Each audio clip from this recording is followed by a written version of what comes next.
Perfect.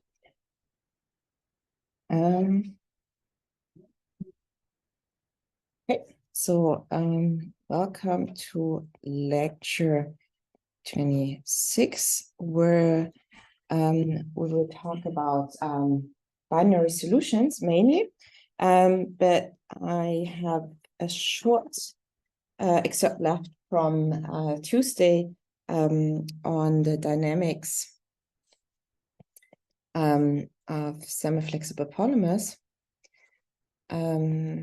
So here we looked into the weakly bending rod approximation to derive the dynamics of modes in terms of the undulations U.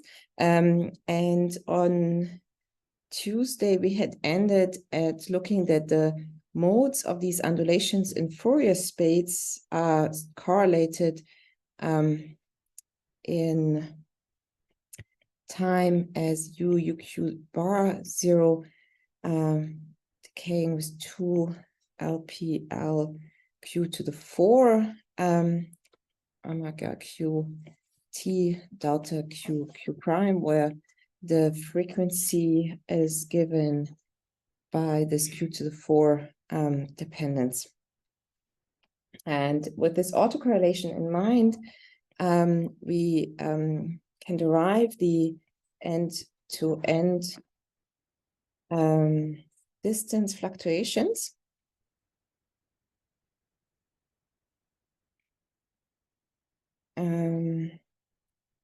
with delta L of t being defined as a half integrating over L ex du dx squared. Remember that the stored length, this R parallel, was exactly related like that. So that corresponds to this R ds squared.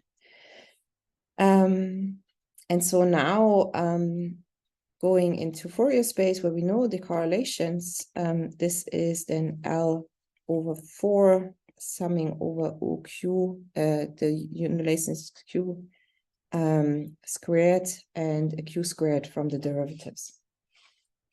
And so then the fluctuations become delta LT, delta L0 minus delta L squared. We get L to the 4 sum over QQ bar, QQ squared over T squared, 0, Q squared, Q bar squared.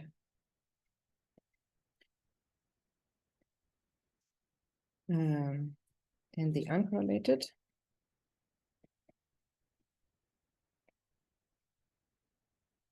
And then this can be simplified using Wick's theorem, which in this case states that we can write these quadratic correlations as the independent correlations,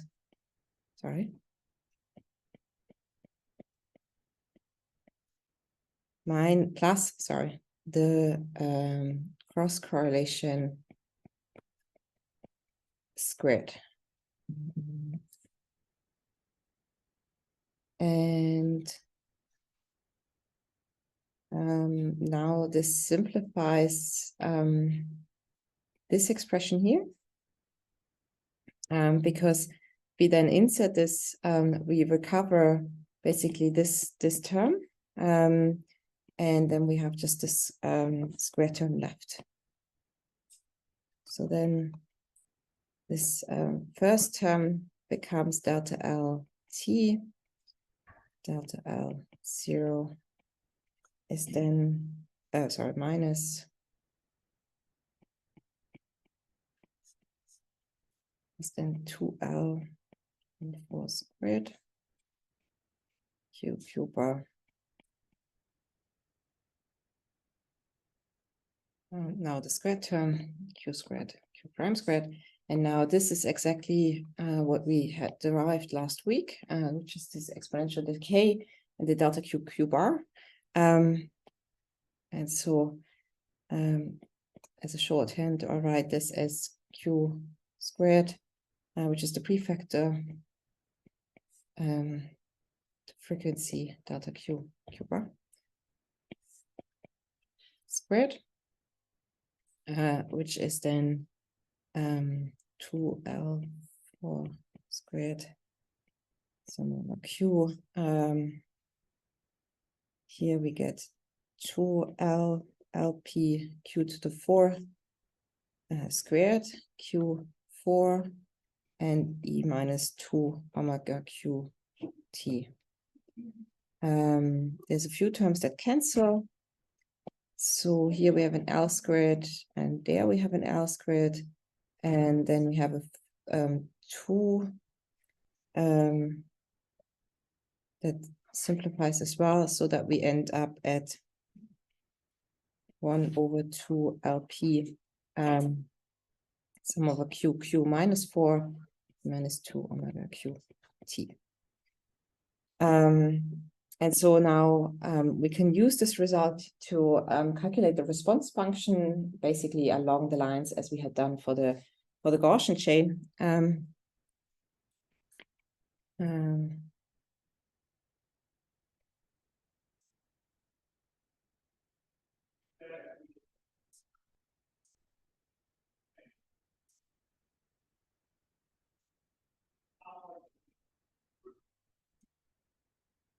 So now the semi-flexible polymer, now using the analogous response function, and here I'm omitting the details because it really follows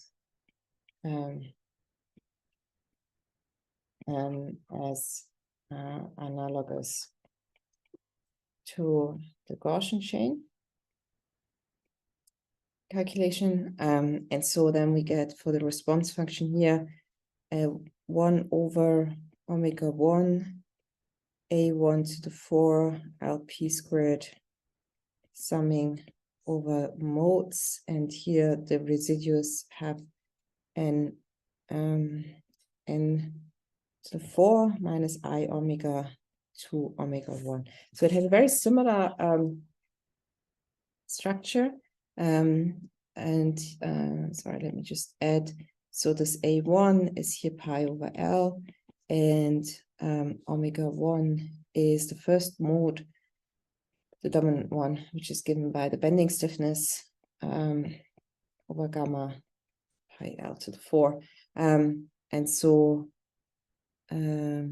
similarly, now if we plug on the log-log scale, the inverse as a function of the frequency, we have an ordinary elastic material here for the real part.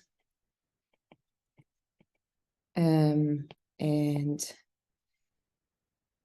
this is the behavior for the imaginary part, but the exponent is different. So here the exponent is 3/4.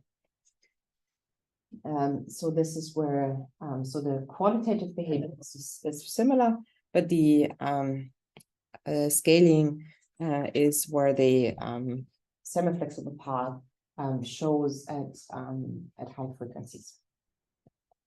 So this concludes our journey into polymer physics as an example of where the tools of equilibrium statistical physics were very insightful to learn about statistical properties of polymers in general, and specifically of the biopolymers that make up our storage of information of life in the form of DNA, and the mechanical properties of cells in general. And today and on Tuesday, I would like to give you the foundation of very hot topic in science these days, namely the topic of liquid liquid phase separation.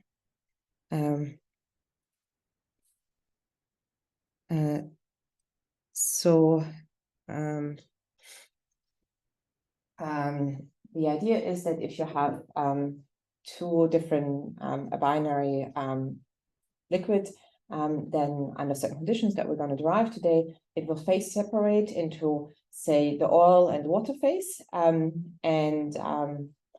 in the equilibrium state, you will actually have exactly two phases. Like, you know, if you imagine that you have a bucket, and you have water and oil mixed over time, the equilibrium steady state will be to have exactly two bubbles, one water, one oil.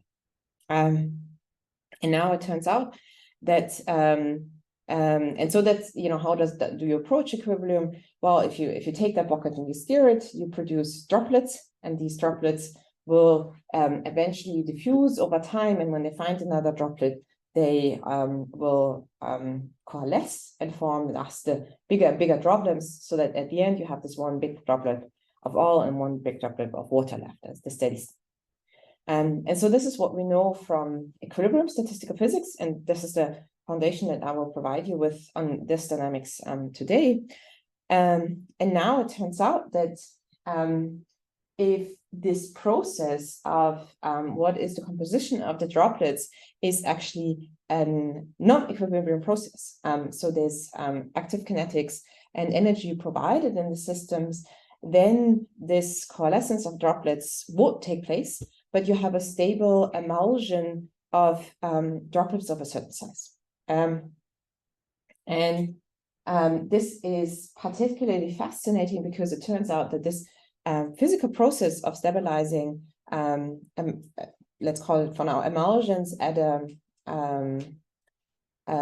by having the process being out of equilibrium, is how our cells are organizing their matters spatially and dynamically over time. Like, you know, by controlling the kinetics and the energetics, also having droplets form of certain size, and also this dissociating these droplets again over the life cycles of cells, and therefore really is a topic that started, I would say, 10 years ago with the discovery of these liquid-liquid phase separations in cells, and now that people know what they're looking for, it seems a very omnipresent topic, and so hopefully concludes on this time trajectory that we took from Isinger's model being starting the advanced statistical physics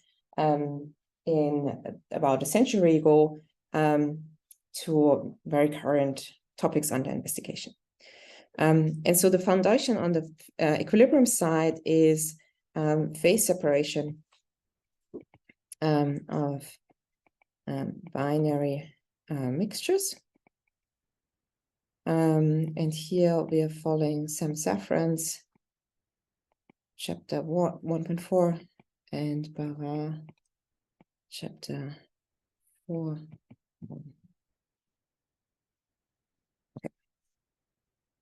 Okay, so the goal for today is to understand phase separation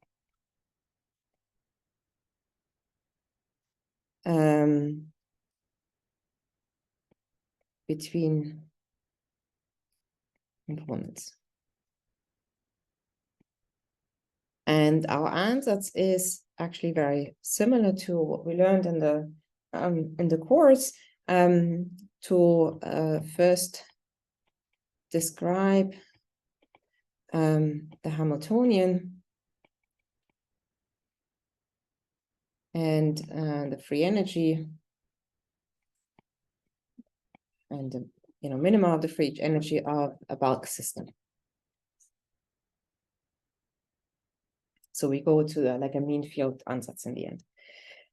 What we have in mind is that we want to model, like, say, in 2D, we have a binary mixture. Think of the example of the Ising model as a binary alloy, where I have here now liquid molecules that are either belonging to green or to purple, and they are filling up all space.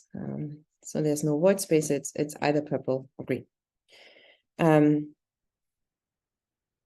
So this is atom, and this is atom B, sorry, or atom or molecule, I don't care. Or in principle, this could also be a vacancy. So, but for now, it's just like two types. And I further assume that both of them have the same size.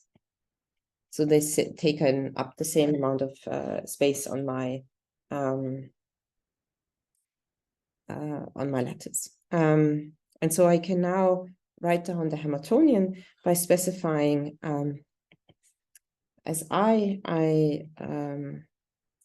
state as 1 if we have B, which I call the solid, and Si is equal to 0 if we have A, which is a solvent. And then we can write down the Hamiltonian as summing over all interactions that are bidirectional. That's why the factor of a half between our lattice neighboring lattice sides, where I have an interaction Jij between A and A. And A's, as I said, was 0 when Si was 0. So I write this as 1 minus Si and 1 minus Sj. And similarly for B, I have Si and Sj. And for an interaction between A and B, I then have the either Si 1 minus Sj plus Si 1 minus Si, sorry. Sj 1 minus Si. And curly bracket. So that's the most general form I can write down to rapidly gain insight into what sets the equilibrium state of such a binary liquid. We first of all state that all interactions are attractive. All interactions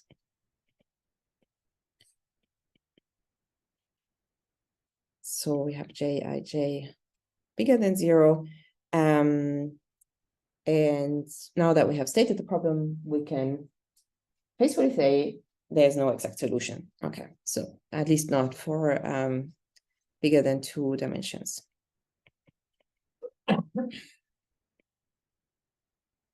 Or bigger than 2. And so, but having in mind that liquids are typically, in a bucket, so in a 3D setting, we aim for approximate solutions.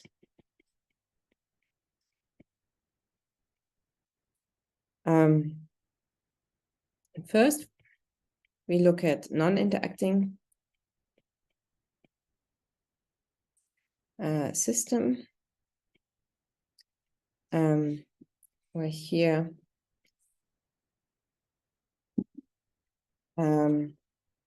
we can get an exact solution via enumeration. What do I mean? Is, okay, I ignore the Hamiltonian and I can write down the entropy of the system, right? So if M equal NA plus NB is the total number of lattice sides,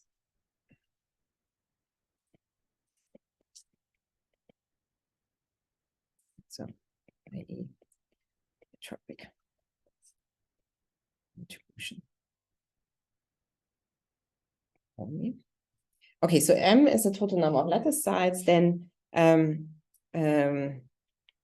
placing NA indistinguishable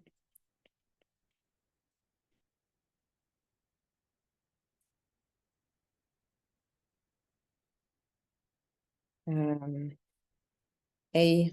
atoms on a lattice with M sides.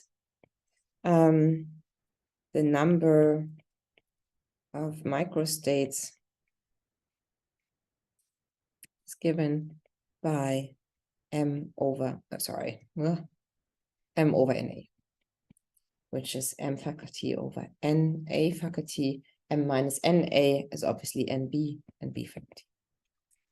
And from that, we can state the Boltzmann entropy as S KB ln number of microstates.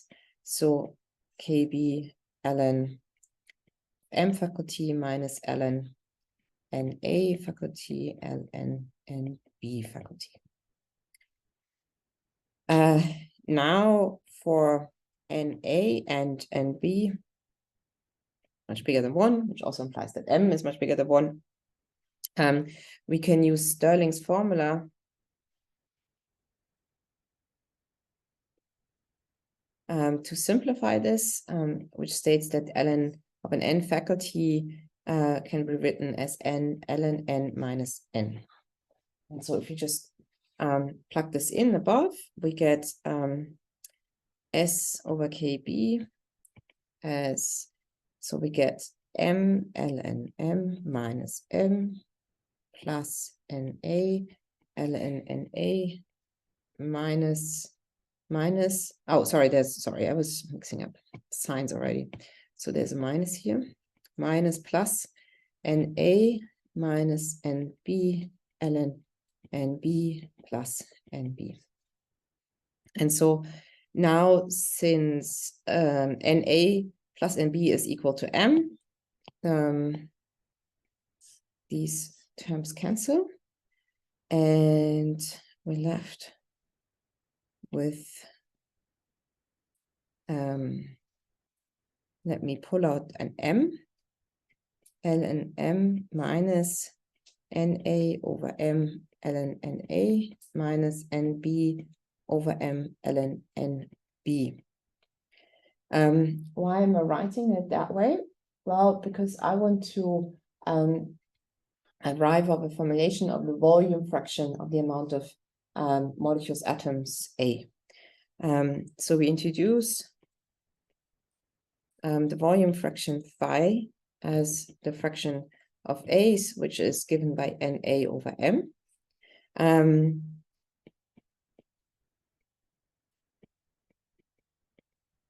And then it follows that phi B, which would be MB over M, given that NA plus NB is M, this is just 1 minus phi, with phi being the volume fraction of A molecules. And so with that, we get S as KB M ln M minus phi ln, and now I can also write NA as phi times M. And similar here, we get 1 minus phi ln 1 minus phi M. And that we can massage a little more, because now we can break up the product of the logarithms here. Sorry, maybe I should have done these, so that's obvious. To arrive at M minus phi ln phi minus phi ln M.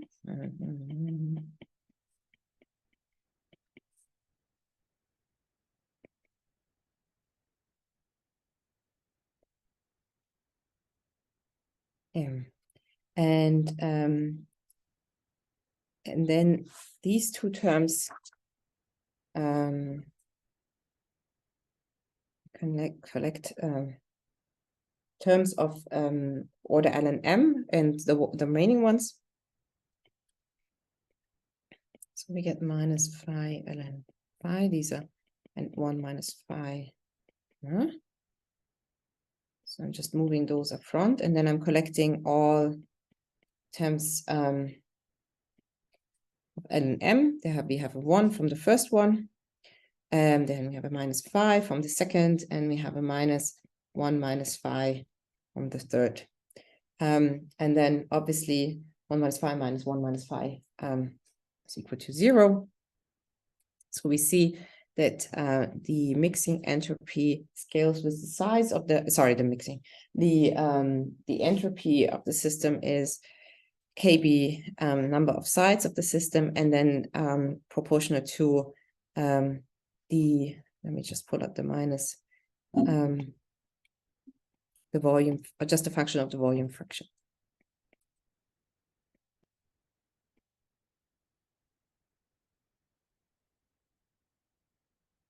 And then this is called mixing entropy. And so just based on the mixing entropy, what would we expect as the equilibrium state? Well, if we plot now S over KBM as a function of phi, phi goes from 0 to 1.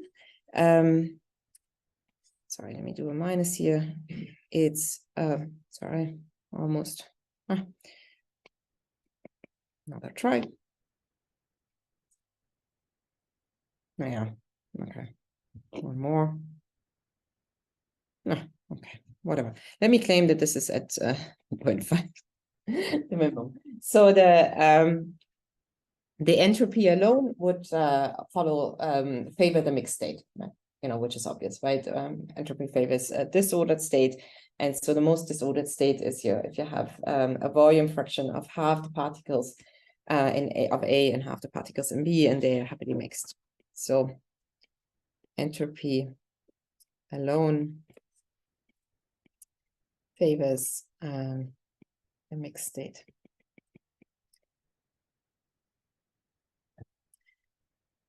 Okay, but we're very well aware that we wrote down this beautiful Hamiltonian up here, and so we would expect some interactions to be present. So what would be now the impact of these interactions? Can we have a physical intuition of what we'd expect before we dig into the math? So what is the impact of interactions? Our intuition says if the interaction strength of having A next to B is bigger than having the AA and BB interaction, then A wants to be next to B, which is favored, and having lots of A next to B means that the mixed state is promoted.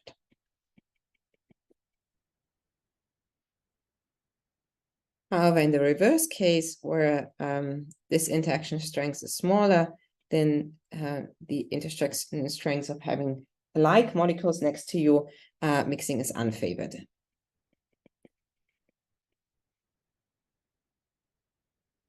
And we expect a phase separation of a phase A and a phase B. To learn about the state of this potentially phase separated state, we'll do a mean field approximation where we ignore the correlations and replace lattice state by a mean lattice configuration. What does it mean? That if I sum over all states 1 minus Si, note that was defined as the number that was for denoting the A atoms. So what I'm doing here, actually, I'm summing over all atoms that are A atoms. So that sum should give me an A. And if I normalize it by 1 over M, I call it M. And that actually is what we define as the volume fraction. And so similarly, I can, and the volume fraction is then an average quantity that we will use in our Hamiltonian. And similarly, for the sum over the SIs with the beat states, that's NB over M, which is just 1 minus 5. And then we can rearrange our Hamiltonian by rearranging these interactions terms. And so note, I want to rearrange them such that I have either 1 minus SI or SI. So what we do is we write Jij AA as 1 minus SI minus Sj plus Jij AA as 1 minus SI times 1. And similarly for the BB interaction, which was SI Sj, we write this as SI Sj minus 1 plus Sj plus 1. And then the interaction is then 2 plus 2 Jij AB SI Sj. And then I can lump terms together and sort them by terms of SIs and SJs. So get a half Jij AA plus Jij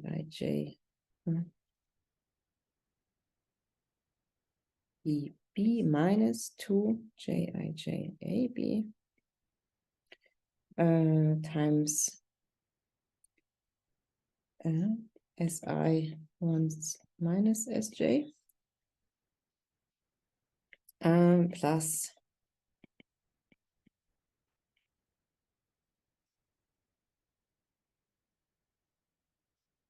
these linear terms and a constant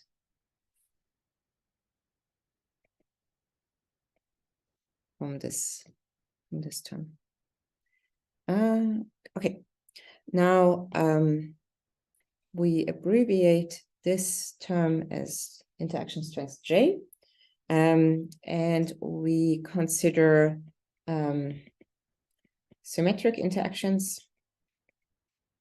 So that Jij of AA is equal to 1 of BB. Note there's a difference in sign here, so that would render this term to 0, and the constant we ignore as usual.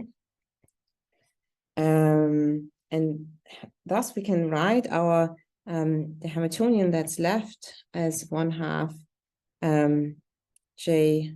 Jij SI 1 minus Sj in these mean fields as the volume fractions as a half Z, the coordination number J phi 1 minus phi, which is the mean field energy.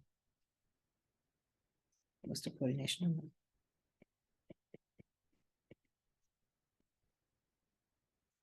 And so then the free energy per side is the sum over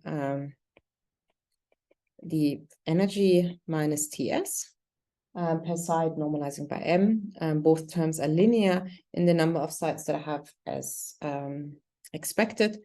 So then we get Jz over 2 phi 1 minus phi from the mean field, and a kBt and the mixing entropy.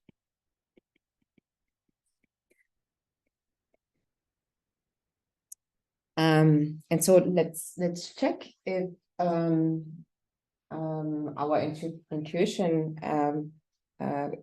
if the equation is according to our intuition, namely for J smaller than 1, which is the case of the AB interaction being bigger than the individual so this would be this case.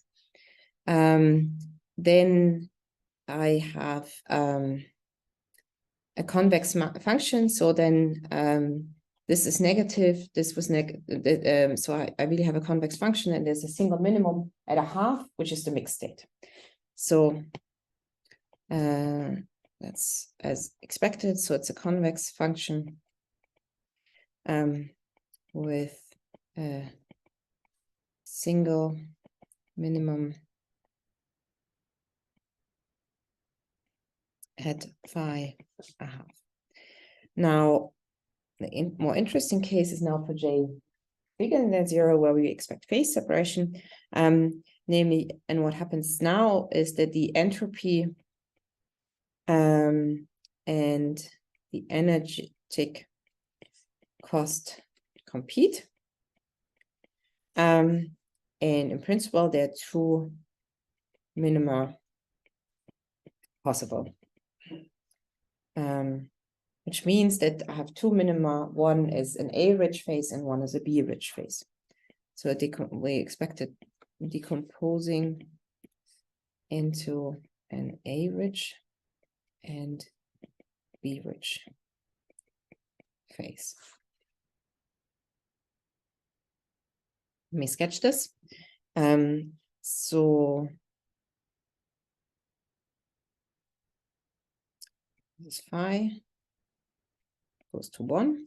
So if I sketch the energy over m for this is now j bigger than 0, that's this function, and minus s over m is this function, and then this can result in the sum of them, now the free energy over phi. I can have the entropy dominating and have a single minimum, or I can have, so this would be for temperatures higher than the critical temperature, the entropy dominates, the entropy term becomes much bigger, because that's the one that's proportional to the temperature. But at lower temperatures, T smaller than TC, two minima are possible. And so these then are the phases of an A-rich and a B-rich phase. Where we know that phi 1 is 1 minus phi 2. So it has to be symmetric over half. So we can now determine the composition of these phases by the chemical potential, namely stating that the derivative of the free energy per side with respect to phi 1 states the chemical potential, and same here. df d phi 2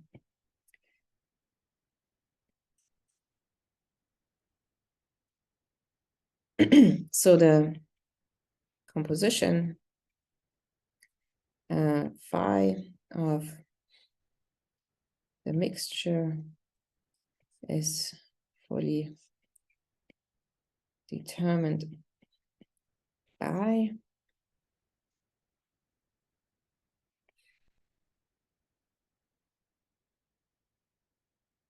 and taking this derivatives, where's my f here? Yeah, we have lots of cross terms. So let's take them one by one. From the free energy, that's the prefactor, we had phi times 1 minus phi, so that's the first term. Then we have jet over, and we keep the phi and we get a minus 1. So minus phi. And then from the entropy, we have phi ln phi, that's an ln phi plus phi over 1 over phi, that's a 1, plus 1 minus phi gives a minus ln 1 minus phi, and here a minus 1. These two obviously cancel. and we can rearrange terms as jz over 2 1 minus 2 phi plus, let me abbreviate this as 1 over beta ln phi over 1 minus phi.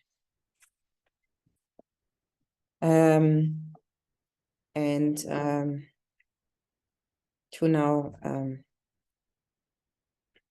let me further rearrange this expression as mu minus jz 2 1 minus 2 phi times beta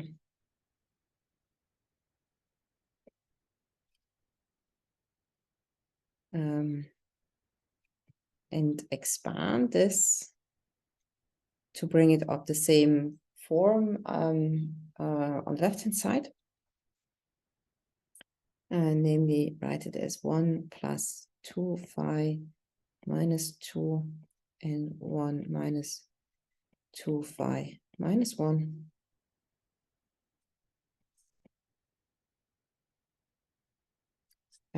Which, obviously, if I expand it that way, that is exactly the same as we had if you express it out. That's minus 2 phi minus 2. And if you cancel the 2, it's exactly the expression that this is the same. So I just rewrote it in a different fashion. And why did I do this? Because now we have this being the same functional dependence on the volume fraction, and we can rearrange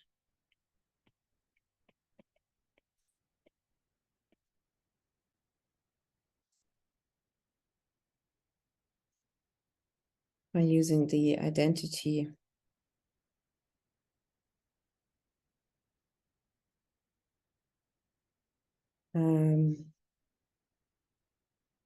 to see that what we have here is mu plus jz, that's the left-hand side, phi minus a half,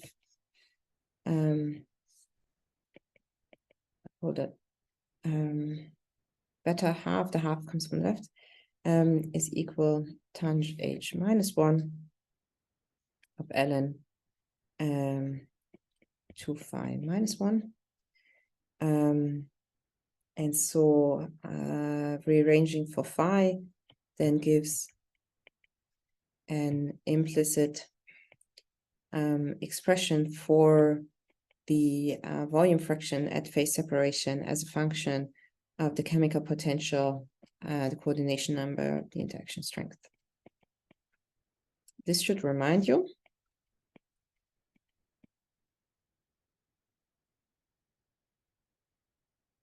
of previous lectures where we did the same trick to solve the one-dimensional Ising model with interaction,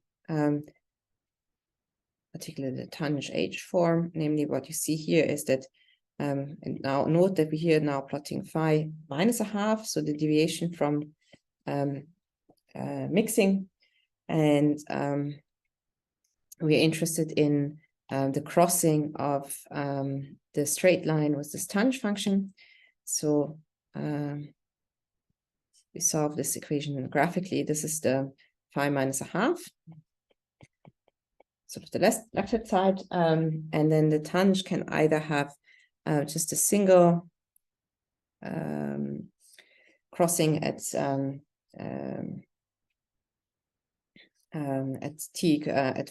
phi a half, that would be the binary mixture, or sorry, obviously cross here, or 2.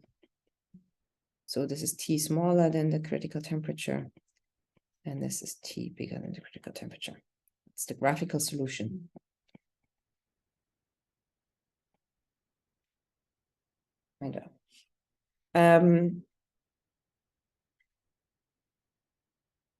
Due to the interchange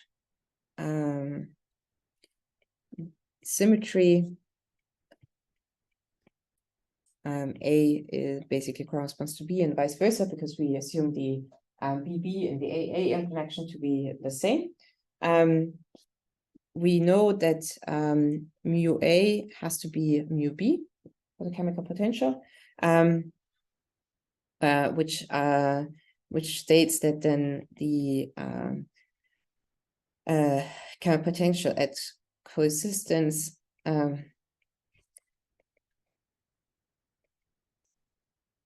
is states that both tangents are the same, which is what we graphically see, right? So if we calculate here the tangents have to be the same, and there's only one state where the tangents can be the same, namely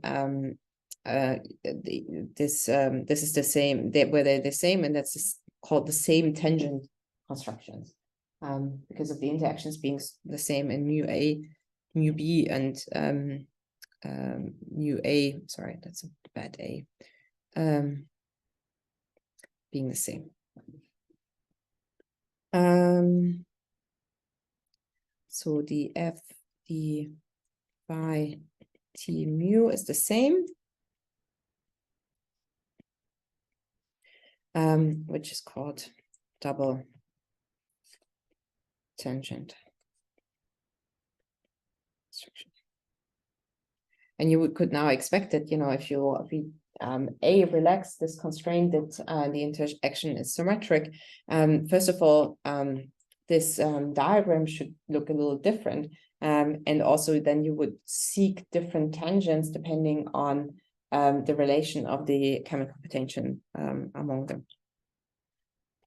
And yeah, and for JAA, JBB, well, both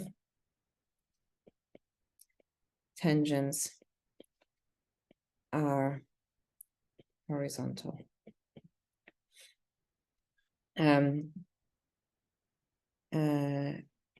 Which states that the condition for coexistence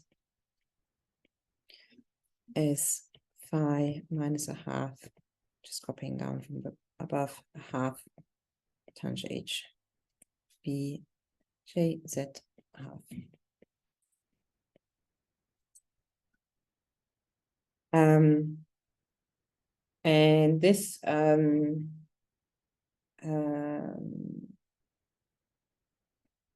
and so we're now seeking where this condition, where's this the slope of the tangents.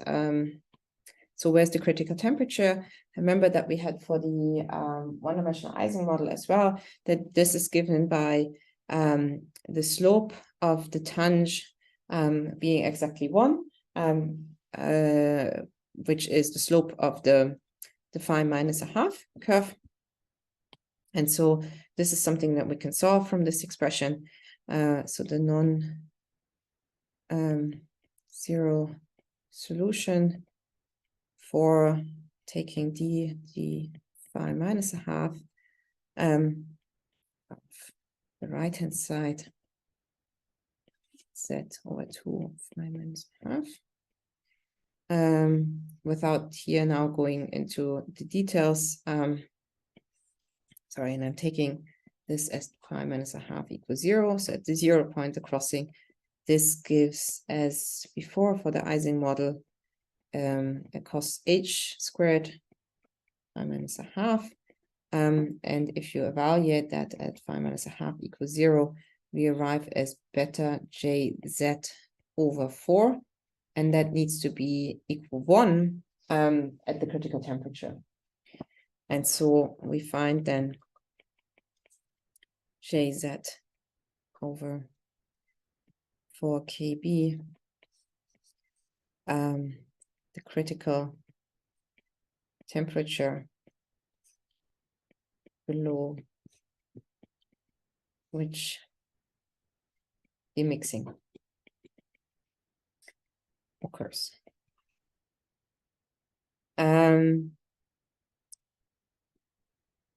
Notably, we can arrive at the same result, namely determining the critical temperature, by asking where does the free energy turn from a minimum into a maximum. So where does the free energy at which temperature does the minimum of the free energy start to become a maximum, driving the mixed state at phi half to be unstable.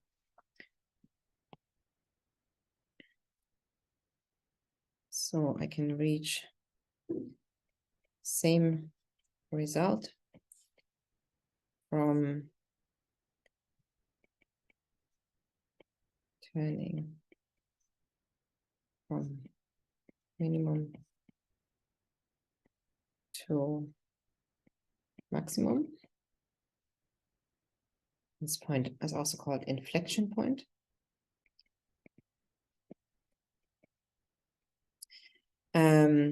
And that's at T equal TC and phi equal phi C, which is a half. And so determining the, that means that we're looking at the second order derivative of the free energy with respect to the volume fraction and evaluate it at T equal TC and phi as the critical, the mixed phase half. And here, this now has to be a saddle point, so that has to be 0, which is exactly the inflection point where the minimum turns into a maximum. And that's even less cumbersome to calculate. That's why I'm showing it to you, because now if we take another derivative of, where is it? Where's my free energy? Free energy, here. So that was here. This is the first order derivative of the free energy, and with respect to phi, and now we're taking another derivative. So we're left with minus jz term from here, and the ln, the log becomes also like a more, 1 over phi and more derivatives. Let me plot them down. So that's d mu, d phi, that's j, that was at a half, and then here we have a -2, 1 over beta. There's the 1 over phi and the minus 1, 1 over 1 minus phi. Second term, we can put together. So these cancel, I get a minus, minus jz, and then, sorry, there's a minus, yeah, I think that's okay, plus 1 over beta. Let me put them on the same. Then we have 1 minus phi, minus plus phi, and then these cancel, and now if we evaluate this at phi equal half, we arrive at jz kb 4 kb is equal tc as before. Okay, so now we know when we can determine the critical temperature at which we expect to have phase separation to spontaneously occur. Another question is though, what is the stability of the mixture? So we can address the stability of the mixture. And this is also provided by our free energy, namely by going through the fluctuation response, fluctuation theorems again. So how to see this? Okay, first of all, remember this volume fraction was defined as 1 over m, the number of states, and summing over all states that have an A. And for this, I can write the Grant partition function.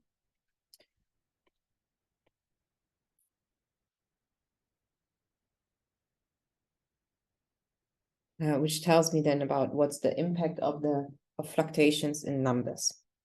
So mu n t is then the product over I1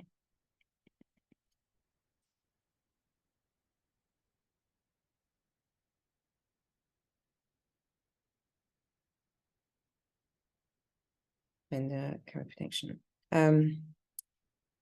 with the ground potential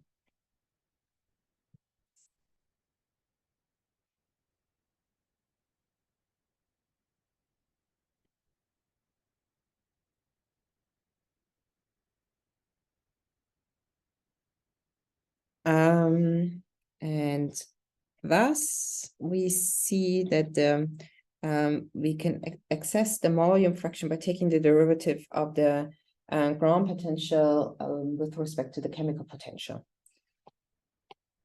Because this is exactly then the volume fraction. So that gives me 1 over minus 1 over n d.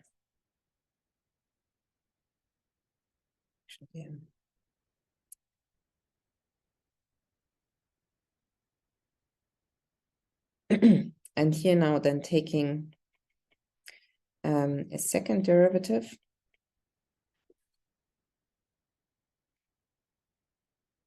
KBT d phi d mu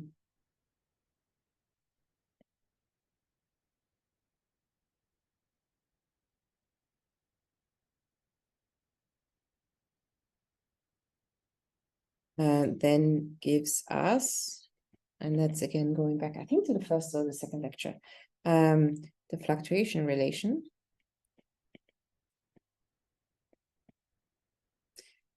With 1 over m and a, sorry, the square is inside, minus mb squared.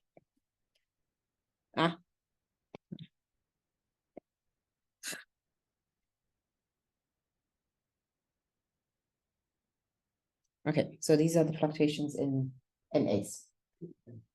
And the condition is for the mixture to be stable is that these fluctuations that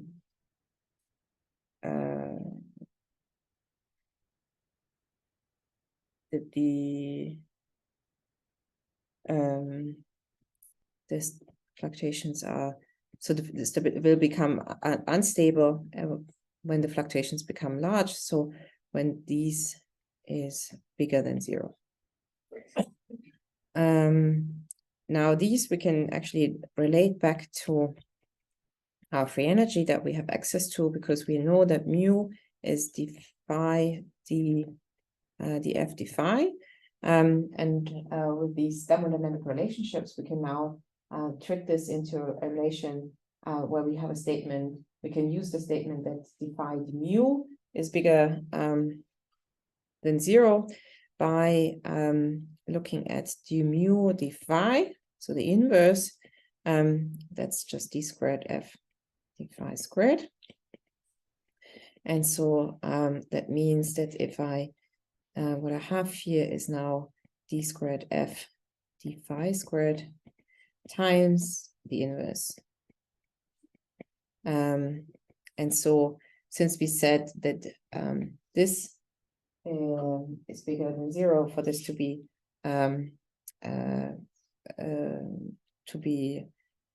equal 1, then also this has to be bigger than 0, right? Because otherwise I can't get a positive number. And so thermodynamic stability is given by d squared f d phi squared And this we can now test, right?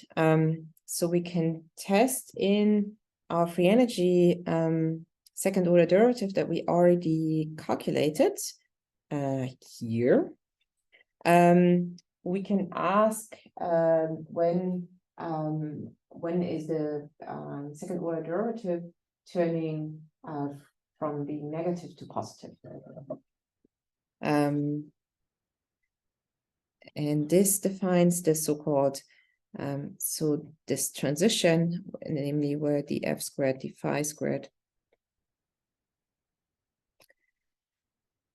is exactly 0. This defines the so-called spinodal line, which separates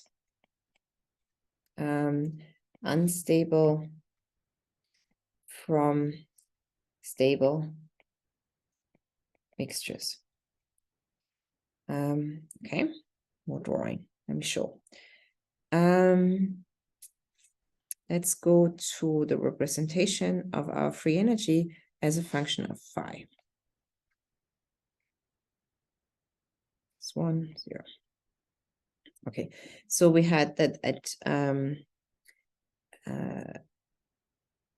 high temperatures, T, right?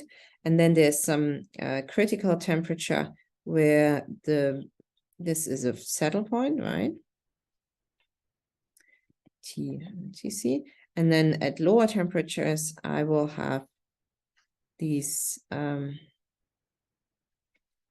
popping up.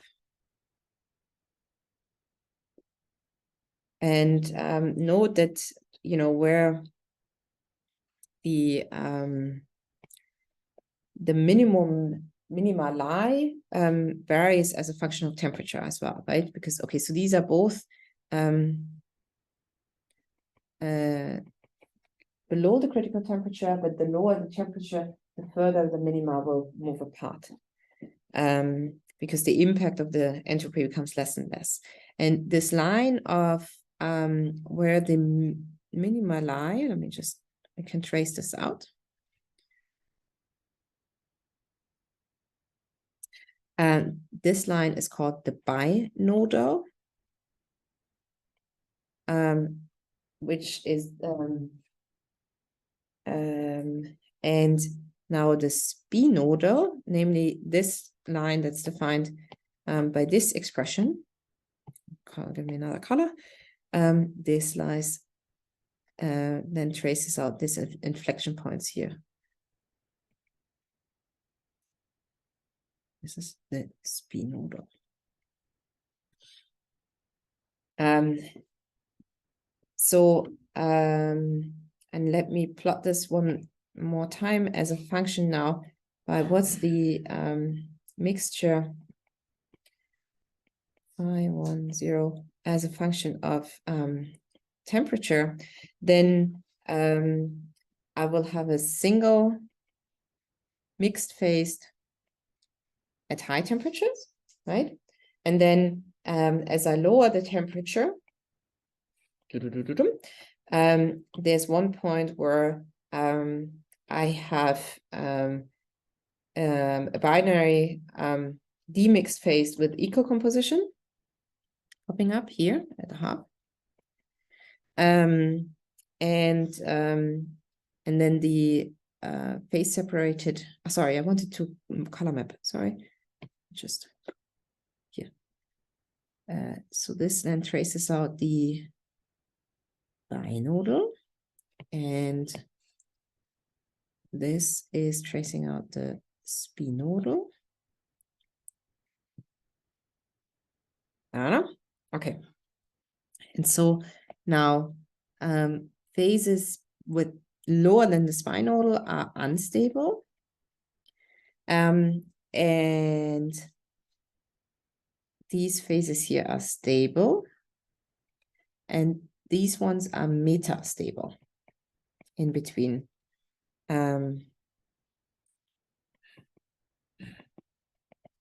What does it mean? So it means, okay, so unstable means that at this volume fraction and temperature, your mixture will be unstable against small, low amplitude fluctuations and will rapidly phase separate into coexisting phases of this specific volume fractions. So this is unstable against low amplitude fluctuations. And we have a rapid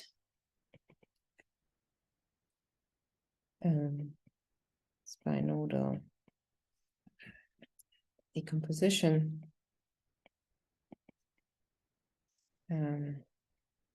into coexisting in the mixed phases. And in this metastable region,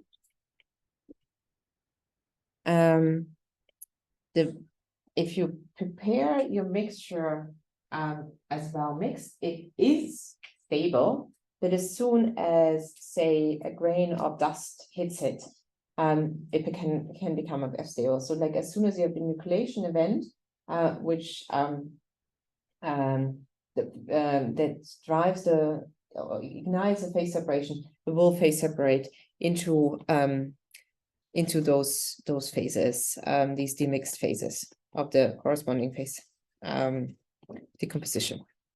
So we have a phase separation triggered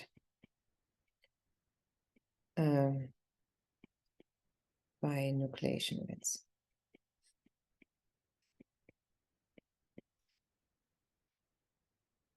So this is the basis of or like the essence of like how to think about binary mixtures, and that we looked here at in the most simple case of having symmetric interactions.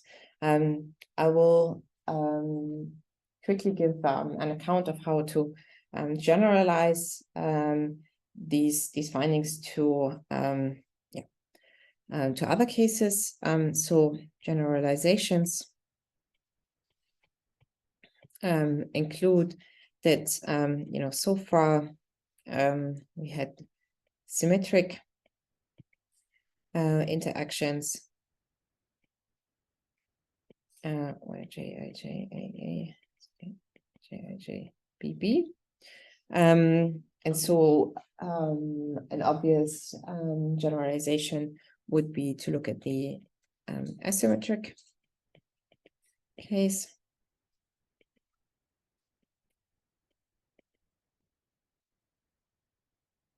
And without going into the full depths of the derivation as we did for the simple case, just to hallmark how it would look like, then our interaction Hamiltonian, remember, that had initially all of these terms plus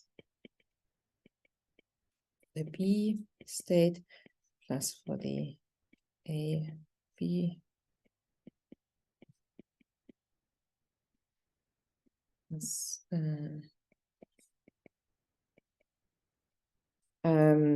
it can be needs to be reset into the mean field approach using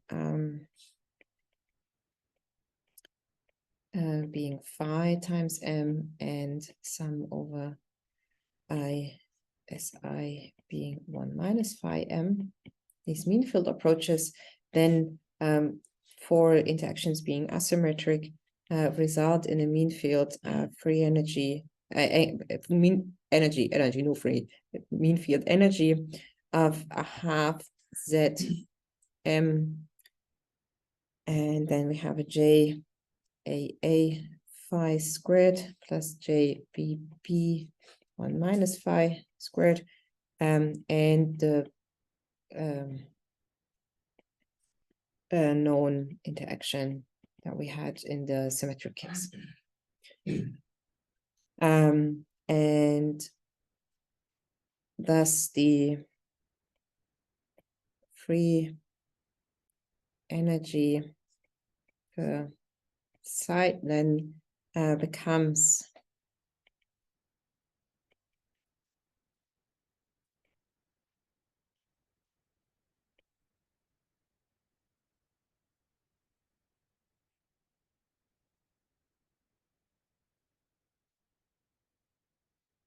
from the energy and the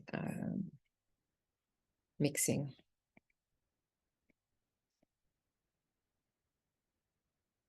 Entropy here. And one thing to look at, for example, is the mixing free energy, which is like how defined by the difference, the change in free energy by going from any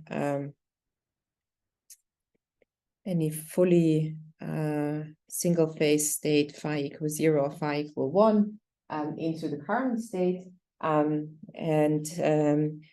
this is insightful to look at, because then this simplifies again by, this would be looking, so the fully singular phases are given by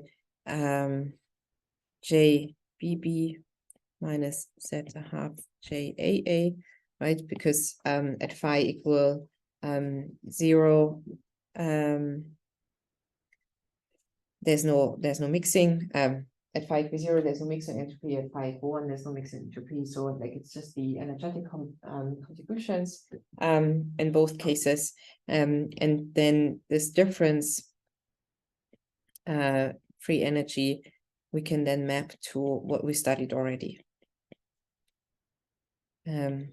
So this tells you that the asymmetric case can be studied as a function of a shift in the free energy. Other extensions include to have to use this as a description of a lattice gas, where the B's are really vacant sites and not another liquid state, or actually sort of to introduce a new species to not only have A and B, but A and B and vacant sites, which would be then an incompressible binary mixture.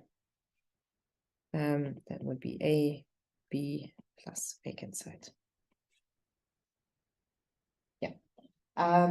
So this is, in principle, this should be the free energy framework to describe binary mixtures. But remember, we did one core assumption in the very, very beginning, which was to say that each,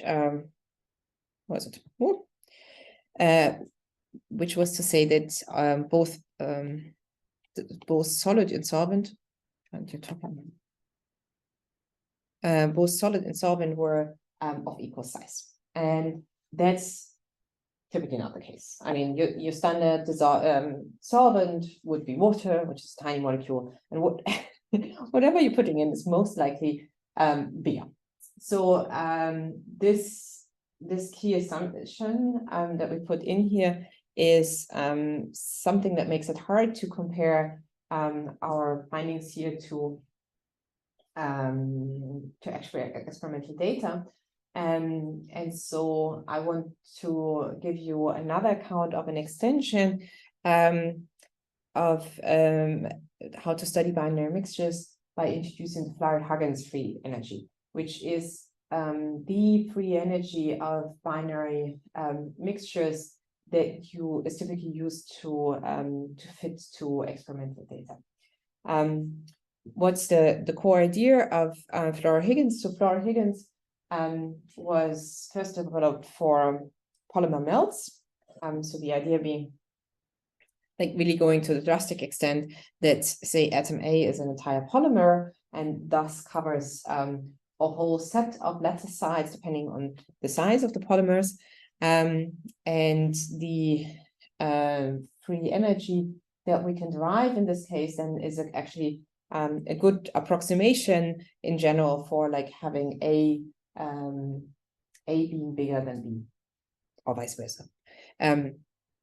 In a setting. And so so typically what you will find if you find studies that are looking into binary mixtures in real, they will always use the Flory-Higgins free energy and not the simple one that we derived here. So therefore I wanted to show you this one too.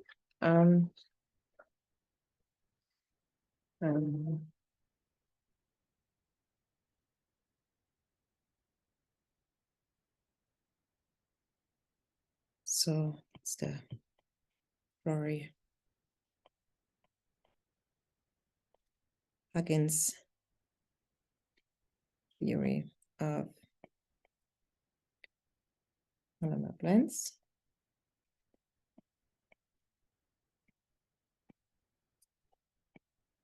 Chapter 4.4. Here we go. And so now we have a polymer solution, and so it's we don't so I mean I know we talked a lot about polymers, Gaussian polymers, and semiflexible polymers. So just throw all of that away. This is not what should be on your mind. Really, the idea, the essence is, have a binary mixture, and one item is covering more lattice sites than one. So this is. But actually, Flory did work a lot on polymers, so there is a connection, obviously. But I want you to have one molecule A is extended in lattice sites to me in mind. And so, what does it mean? So it means that the interaction in a sense doesn't change, right?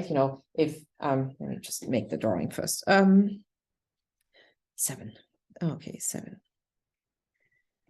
That's what I decided on.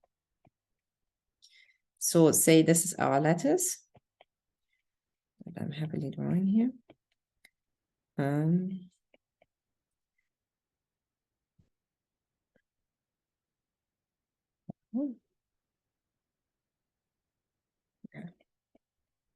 there's another lattice.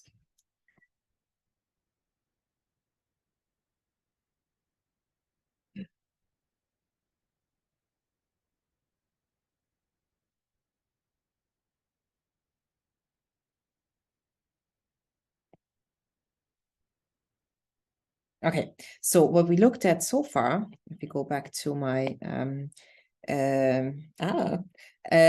is that I would just randomly distribute my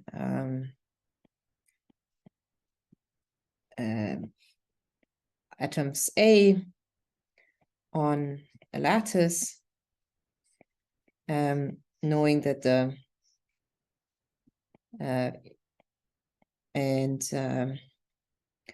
and would have a configuration. So this is what we had so far, right? Now, if we consider that we have a polymer, then say I have a polymer that's 8 monomers in length, then my configuration looks more like they need to be next. 1, 2, 3, 4, 5, 6, 7, 8. Yeah. And say there's another polymer that's here.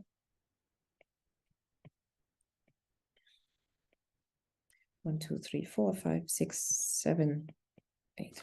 Right? And wait, and so my idea was that these are 16. 1, 2, 3, 4, 5, 6, 7, 8, 9, 10, 11, 12. Okay, let me 13, 14, 15. 1, 2, 3, 4, 5, 6, 7, 8, 9, 10, 11, 12, 13, 14, 15, 16. Okay, yeah, let me just put back in them.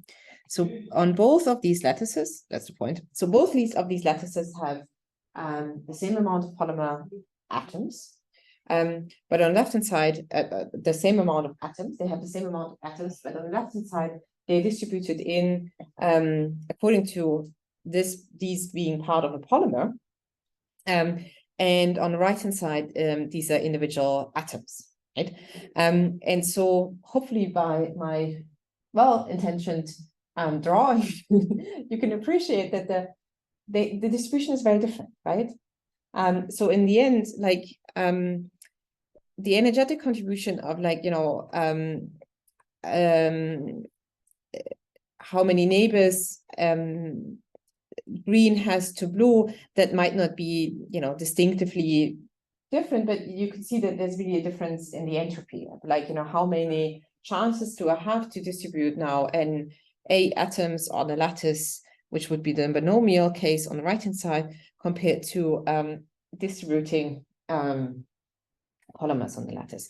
So the main impact here is a correction to the entropic contribution.